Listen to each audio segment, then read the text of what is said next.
চলে আসে। আপনি এগুলো তো ফার্মের মুরগি, এগুলো আমি এইভাবে মিটিংয়ে বলতেছিলাম যে এত ফার্মের মুরগি, এগুলি তো মাথায় বৃষ্টি পড়লেই জ্বর আসে, আমার মেয়ের তাই হয়।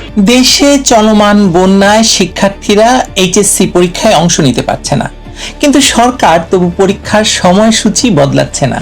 এই অচল অবস্থার মাঝে সরকার নমনীয়তা দেখালেও হঠাৎই ঢাকা সহ দেশের বড় শহরগুলোতে ছাত্ররা মাঠে নেমেছে শিক্ষামন্ত্রীর পদত্যাগ দাবিতে। শিক্ষামন্ত্রীর ফাঁস হওয়া এক টেলিফোন আলাপে তিনি ছাত্রছাত্রীদের ফার্মের মুরগি বলেছেন। এটা আরেক অজুহাত। প্রশ্ন হলো, মাত্র 2.5 বছর আগে বাংলাদেশে সরকারি চাকুরিতে বৈষম্য হচ্ছে এই দাবিতে ছাত্রদের নামিয়ে বিপুল রক্তপাত ঘটিয়ে একটি নির্বাচিত সরকারকে উৎখাতের পর বাংলাদেশে একটি যেনতেন প্রকারের নির্বাচন শেষে একটি সরকার কাজ শুরু করেছে। মাত্র 6 মাস যেতে না যেতেই সেই সরকারকেও ফেলে দেওয়ার তালটি আসলে তুলল কে? এর পেছনের রাজনীতিটা কি? সবচেয়ে বড় কথা হলো, দেশের সবচেয়ে বড় এবং স্বাধীনতার পক্ষের রাজনৈতিক দলটি নিষিদ্ধ এবং তাদের নেতাকর্মীদের জেলে পুরে রাখা হয়েছে। এমত অবস্থায় বাংলাদেশে বিএনপি সরকারকে ফেলে দেওয়ার বিপজ্জনক খেলাটা কারা খেলছে সেটাই আজ বোঝার চেষ্টা করা যাক।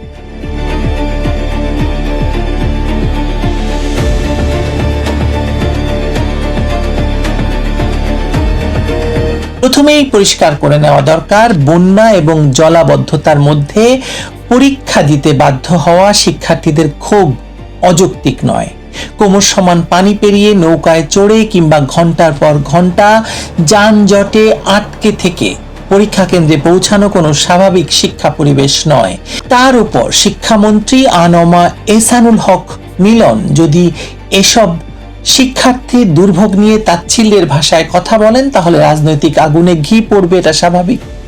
14 জুলাই সায়েন্স ল্যাব, শাহবাগ, উত্তরা সহ ঢাকার একাধিক জায়গায় এবং ময়মনসিংহ, চট্টগ্রাম, রাজশাহী, বরিশালে সড়ক অবরোধ হয়েছে। ফার্মের মুরগি কথাটি সরকার বিরোধী স্লোগানে পরিণত হয়েছে। তারিখটিও নিরর্থক নয় আসলে। ঠিক 2 বছর আগে এই একই দিনে শেখ হাসিনার রাজাকারের নাতিপুতি মন্তব্যকে উপজীব্য করে কোটা সংস্কার আন্দোলনকে সরকার পতনের আন্দোলনের রূপ দিয়েছিল বৈষম্য বিরোধী ছাত্রছাত্রীরা তথাকথিত। তবে আন্দোলনকারীদের একটি অংশ ইতিমধ্যে মন্ত্রীর পদত্যাগের দাবি থেকে সরে এসেছে বলে সরকার দাবি করেছে। পুনঃপরীক্ষা এবং ন্যায্য মূল্যায়নের দাবিকে সামনে এনেছে।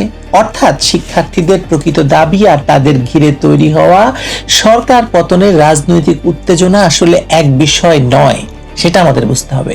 একটি প্রশাসনিক ব্যর্থতাকে কিভাবে কয়েক ঘন্টার মধ্যে সরকার বিরোধী রাজনৈতিক মহড়ায় পরিণত করা যায়, সেটা একটা ক্লাসিক উদাহরণ আমরা দেখতে পাচ্ছি। কে স্লোগান তৈরি করলো, কে সামাজিক যোগাযোগ মাধ্যমে সেটা ছড়িয়ে দিল, কে স্কুল কলেজের শিক্ষার্থীদের রাস্তা অবরোধের দিকে ঠেলে দিল, কে সাধারণ ক্ষোভের মাথায় পদত্যাগটি শব্দটি বসিয়ে দিল।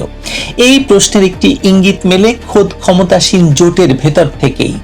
এনসিপির নেতা এবং সংসদ সদস্য হাসনাত আব্দুল্লাহ এই বিতর্কের মধ্যে স্পষ্ট করে বললেন যে এই ফার্মের মুরগিরা রাস্তায় নেমেছিল বলেই শিক্ষামন্ত্রী মিলন মন্ত্রী হতে পেরেছেন, স্বরাষ্ট্রমন্ত্রী শিলং থেকে ফিরে মন্ত্রী হয়েছেন এবং তারেক রহমান লন্ডন থেকে ফিরে গিয়ে প্রধানমন্ত্রী হতে পেরেছেন। কিন্তু বিএনপি সরকার প্রতিটি ক্ষেত্রে প্রতিশ্রুতি থেকে সরে গেছে। হাসনাতের এই বক্তব্য থেকে স্পষ্ট বোঝা যাচ্ছে যে ছাত্রদের ক্ষোভকে প্রকাশ্যে নিজেদের রাজনৈতিক পাওনা হিসাবে দাবি করার আগ্রহ এনসিপির আছে এবং সেই পাওনা আদায়ে বিএনপির উপর চাপ তৈরি করাটা তাদের কৌশলের অংশ। বাংলাদেশে 2024 সালের তথাকথিত জুলাই অভ্যুত্থানের পর একটি ভয়ঙ্কর রাজনৈতিক নজির প্রতিষ্ঠিত হয়েছে। তা হলো নির্বাচন, সংসদ কিংবা সাংবিধানিক প্রক্রিয়া নয়, রাজপথে কিছু তরুণ নামানো গেলেই সরকার বদলে দেওয়া যায়, এরকম একটা ভাব তৈরি হয়েছে। কোনো দাবিকে প্রথমে নৈতিক আবেগে পরিণত করো, তারপর একটি অপমানজনক মন্তব্য, সংঘর্ষের ভিডিও ভাইরাল করা হোক, কয়েকটি রাস্তা বন্ধ করা হোক, রাষ্ট্রকে উস্কানি দেওয়া হবে এবং শেষে বলতে হবে যে জনগণ সরকারকে আর চায় না। এই ফর্মুলা 2024 সালে একবার সফল হওয়ার পর এখন দেশের প্রতিটি অসন্তুষ্ট এবং উচ্চাভিলাষী গোষ্ঠীর কাছে সেটি রাজনৈতিক শর্টকাট হয়ে দাঁড়িয়েছে। বিএনপি নিশ্চয়ই নির্বাচনে জিতে সরকার গঠন করেছে, তারা তাই দাবি করে, আন্তর্জাতিক মহলও সেটা মেনে নিয়েছে। কিন্তু এই সরকারের রাজনৈতিক ভিত্তি আসলে কতটা স্বাধীন, সেই প্রশ্ন তো তুলতে হবে। আওয়ামী লীগকে নিষিদ্ধ রেখে নেতাকর্মীদেরকে কারাগারে অথবা আত্মগোপনে পাঠিয়ে দেশের বৃহত্তম সংগঠিত ভোট ব্যাংকে নির্বাচনের বাইরে রেখে যে নির্বাচন হয়েছে সেটিকে পূর্ণাঙ্গ প্রতিদ্বন্দ্বিতাপূর্ণ গণতন্ত্র বলা কঠিন। বিএনপি ক্ষমতায় বসেছে ঠিকই, কিন্তু ক্ষমতার সামাজিক, প্রশাসনিক এবং আদর্শের যে অবকাঠামো, তার বড় অংশে রয়ে গেছে জামায়াত, ছাত্র শিবির এবং জুলাই পরবর্তী বিভিন্ন জঙ্গি নেটওয়ার্কের হাতে। ফলে সরকার বিএনপি চালালেও সরকারের নিচের মাটি পুরোপুরি বিএনপি নয়, এখানে আরো অনেকের হিস্সা রয়েছে। এটাই জামায়াত এনসিপির রাজনৈতিক মোটো বা রাজনৈতিক সুযোগ। তারা জানে বিএনপি তাদের ছাড়া আওয়ামী লীগকে দীর্ঘদিন ঠেকিয়ে রাখতে পারবে না। আবার বিএনপি একা শক্তিশালী হয়ে গেলে জামায়াতকে ক্ষমতার অংশীদার নয়, অধস্তন সহযোগী হয়েই থাকতে হবে। তাই তাদের প্রয়োজন এমন একটি দুর্বল বিএনপি যে সরকারে থাকবে কিন্তু সিদ্ধান্ত নেবে অন্যরা, যে প্রশাসনের দায় নেবে কিন্তু রাষ্ট্রের প্রকৃত নিয়ন্ত্রণ পাবে না, যে জনরোষের মুখে দাঁড়াবে কিন্তু আন্দোলনের সুইচটি কার হাতে তা জানবে না। পাকিস্তানের ইতিহাসের সঙ্গে বাংলাদেশের আজকের পরিস্থিতির একটা অস্বস্তিকর মিল রয়েছে। সেখানে মুসলিম লীগ এবং পিপলস পার্টির বাইরে ইমরান খানকে বিকল্প শক্তি হিসেবে তুলে ধরেছিল ডিপ স্টেট, মানে সামরিক প্রতিষ্ঠান। আবার ইমরান খানের প্রয়োজন ফুরিয়ে গেলে একই প্রতিষ্ঠান তাকে ক্ষমতা থেকে সরিয়ে এখন কারাবন্দী করে রেখেছে। প্রথমে মিডিয়াকে দিয়ে বলানো হয়েছিল যে ইমরান খান ব্যর্থ, তারপর বুদ্ধিজীবীরা বলেছিল জনগণ নতুন শক্তি চায়, এরপর রাষ্ট্রীয় এবং অরাষ্ট্রীয় পৃষ্ঠপোষকতায় নতুন রাজনৈতিক ব্র্যান্ডিং করা হয়েছিল। এই ব্র্যান্ডিংটি ক্ষমতায় গিয়ে স্বাধীন হওয়ার চেষ্টা করলেই শুরু হয়েছিল পতনের আয়োজন। সেটাই হচ্ছে ইমরান খান। বাংলাদেশ এবং পাকিস্তান উভয় দেশেই শেষ পর্যন্ত সেনাবাহিনী যে ঠিক করে দেয় কারা সরকার গঠন করবে, কোন সরকার টিকবে আর কোনটি টিকবে না। 2024 সালের ক্ষমতা পরিবর্তনেও তৎকালীন সেনাপ্রধানের ভূমিকা ছিল সিদ্ধান্তমূলক এবং বর্তমান সংকটে সেনাবাহিনীর নীরবতাই দীর্ঘমেয়াদে সবচেয়ে গুরুত্বপূর্ণ প্রশ্ন হয়ে উঠছে।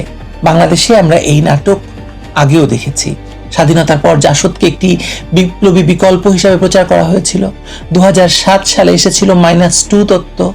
2024 সালে ছাত্রদের সামনে রেখে পুরনো নেটওয়ার্কে নতুন প্যাকেটে হাজির করা হয়েছিল এনসিপি এবং তারপরে ইউনুস এবং অন্যান্য গোষ্ঠী। কিন্তু রাষ্ট্রীয় পৃষ্ঠপোষকতা হারানোর পর দলটির স্বাধীন সমর্থনের সীমাবদ্ধতাও পরিষ্কার হয়ে গেছে। আমি এনসিপির কথা বলছি, যাকে কিংস পার্টি হিসেবে গঠন করা হয়েছিল। কাজেই নতুন কোনো কিংস পার্টি তৈরি হচ্ছে কিনা অথবা এনসিপিকেই নতুনভাবে সক্রিয় করার চেষ্টা হচ্ছে কিনা সে প্রশ্ন আমরা উড়িয়ে দিতে পারি না। এর মধ্যে যুক্ত হয়েছে আরেকটি বড় ভেরিয়েবলস, তার মধ্যে সেটা হচ্ছে যে শেখ হাসিনার ডিসেম্বরে দেশে ফেরার ঘোষণা। রয়টার্সকে দেওয়া সাক্ষাৎকারে তিনি বলেছেন গ্রেপ্তার অথবা মৃত্যুর ঝুঁকি নিয়ে তিনি দলীয় সহকর্মীদের নিয়ে দেশে ফিরে আদালতের মুখোমুখি হবেন। সরকারও জানিয়েছে ফিরলে তাকে কারাগারে যেতে হবে। এই ঘোষণার পরপরই জামায়াতের সেক্রেটারি জেনারেল মিয়া গোলাম পারোয়ার সরাসরি সন্দেহ প্রকাশ করেছেন বর্তমান সরকারের ভেতরে কোনো অংশ হয়তো আওয়ামী লীগকে রাজনীতিতে পুনর্বাসনের পরিকল্পনা করছে। বিএনপি এই অভিযোগ ভিত্তিহীন বলে নাকচ করে দিয়েছে। অন্যদিকে এনসিপির আহ্বায়ক নাহিদ ইসলাম বলছেন হাসিনার ফেরার একমাত্র বৈধ অর্থ হতে পারে মৃত্যুদণ্ড কার্যকর হওয়া। এই ঘোষণা বাংলাদেশের রাজনৈতিক হিসেব আসলে বদলে দিয়েছে, কারণ আওয়ামী লীগের সাংগঠনিক উপস্থিতিকে প্রশাসনিক নিষেধাজ্ঞা দিয়ে চিরকাল মুছে রাখা সম্ভব নয়। শেখ হাসিনার প্রত্যাবর্তন আওয়ামী লীগের কর্মী সমর্থকদের পুনর্গঠিত করতে পারে এবং বিএনপি, জামায়াত এবং এনসিপির মধ্যকার সাময়িক সমঝোতাকে ভেঙে দিতে পারে বা দিয়েছে। তাই বর্তমানে যে ছাত্ররা মাঠে নেমেছে তার পেছনে শুধু একটি মাত্র শক্তিকে যদি আপনি খোঁজেন তাহলে বোধহয় ভুল করবেন। শিক্ষার্থীদের বাস্তব ক্ষোভ আছে, শিক্ষামন্ত্রীর ভাষা দায়িত্বহীন, সরকারের সংকট ব্যবস্থাপনা দুর্বল, কিন্তু একই সঙ্গে জামায়াত, শিবির এবং এনসিপির জন্য এই ক্ষোভকে রাজনৈতিক ফিল্ড টেস্ট হিসেবে ব্যবহার করার প্রবল প্রণোদনা আছে। তারা দেখতে পাচ্ছে যে 2024 সালের নেটওয়ার্ক তাদের সক্রিয় আছে কিনা সেটা এর মাধ্যমে তারা পরীক্ষা করতে চাইছে। কত দ্রুত শিক্ষার্থীদের রাস্তায় নামানো যায়, কত সহজে প্রশাসনকে পিছু হটানো যায় এবং বিএনপি সরকার কতটা চাপ সহ্য করতে পারে, এই পরীক্ষা তারা এর মাধ্যমে করে নিচ্ছে। বাংলাদেশে নতুন -2 শুরু হলে এবারের লক্ষ্য কেবল শেখ হাসিনা বা তারেক রহমানকে সরানো হবে সেটা আমি মনে করি না। লক্ষ্য হবে আওয়ামী লীগকে নিষিদ্ধ রেখে বিএনপিকেও কার্যত অক্ষম করে এমন একটি নিয়ন্ত্রিত রাজনৈতিক ব্যবস্থা তৈরি করা, যেখানে জামায়াত হবে সংগঠিত শক্তি, এনসিপি হবে তার তরুণ চেহারা, আর পর্দার আড়ালে রাষ্ট্রীয় এবং বিদেশি শক্তিগুলো হবে চূড়ান্ত সিদ্ধান্তদাতা। আপনি দেখবেন যে 2026 সালের আর কিছুদিনের মধ্যেই সেটি স্পষ্ট হয়ে যাবে যে বাংলাদেশে আসলে কি ঘটতে যাচ্ছে। আর শেখ হাসিনার ফেরার ঘোষণা এইসব আশঙ্কাকে আরো ভয়ঙ্কর করে তুলছে। এই যে ফার্মের মুরগি স্লোগানটিকে শুধু একজন মন্ত্রীর কুরুচিপূর্ণ মন্তব্যের প্রতিক্রিয়া হিসেবে দেখলে আপনারা ভুল করবেন। এটি বাংলাদেশের রাষ্ট্র ব্যবস্থার গভীর অসুখের লক্ষণ।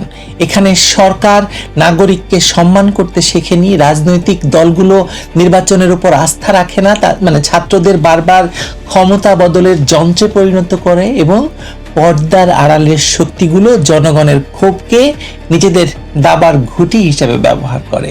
এই মুহূর্তে সবগুলো পয়েন্ট মিলে যাচ্ছে। বিএনপি সরকারকে আজ যে শক্তি সবচেয়ে বিপদে ফেলতে পারে সেটি কিন্তু আওয়ামী লীগ নয়। আওয়ামী লীগ তো নিষিদ্ধ, তার নেতৃত্বরা কারাগারে কিংবা নির্বাসনে।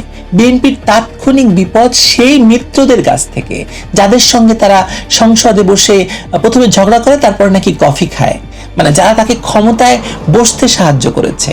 কিন্তু ক্ষমতাটি তার হাতে বা তারেক রহমানের হাতে বা বিএনপির হাতে স্থায়ীভাবে এই মিত্ররা রাখতে চাইছে না। কারণ বাংলাদেশের রাজনীতিতে শত্রুর আঘাত আপনি দেখতে পাবেন দৃশ্যমান, কিন্তু মিত্রের ছুরি দেখা যায় তখনই যখন সেটি আপনার পিঠের মধ্যে অনেকখানি ঢুকে গেছে এবং আপনি সেটি আর বের করতে পারছেন না। বিএনপির অবস্থা এই মুহূর্তে সেরকমই।